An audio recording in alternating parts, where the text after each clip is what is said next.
For 2.5 months, the Republicans have provided a clear and consistent roadmap for Democratic government to raise the debt ceiling. Democrats have had 2.5 months' notice to use the fast-track party line reconciliation process, which they have already used happily this year and already intend to use once again. But the Democrats who run Washington have done nothing.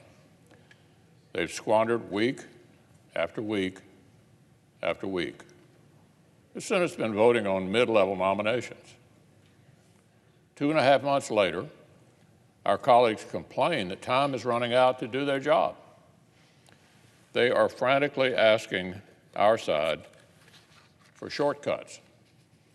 Now, in the past 2 days, I've had the surreal experience of watching both the President of the United States and the Senate Majority Leader be asked about the future of the U.S. economy.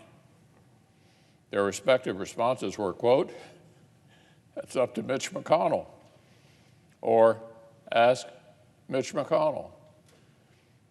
Well, what about the third Democratic leader, the Speaker of the House?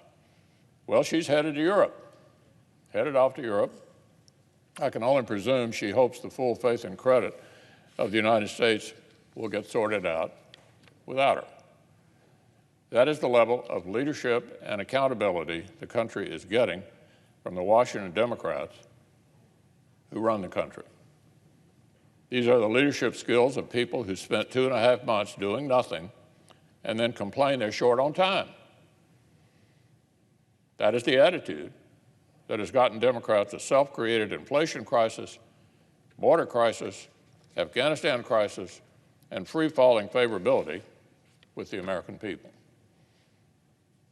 Now, it's not clear whether the Democratic leaders have wasted 2.5 months because they simply cannot govern, or whether they are intentionally playing Russian roulette with the economy to try to bully their own members into going back on their word and wrecking the Senate.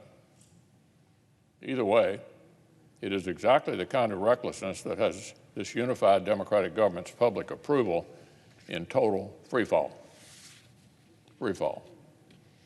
Even now, while the Democratic leader complains that he's short on time, he continues to waste time with partisan stunts that are dead on arrival. He's scheduled yet another vote this afternoon, which he knows will fail. The majority has known for 3 months that show votes like this would go nowhere. This year, Democrats requested and won new powers to repeatedly reuse the reconciliation process. In the past few days, Democrats in both the House and Senate have publicly admitted their party could handle the debt limit that way. Our colleagues have plenty of time to get it done before the earliest projected deadline. There would be potential for time agreements to wrap it up well before any danger.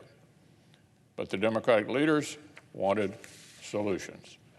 They wanted to turn their failure into everybody else's crisis, playing risky games with our economy, using manufactured drama to bully their own members, indulging petty politics instead of governing. Their entire failed approach to governing in a nutshell, on full display for the country to see.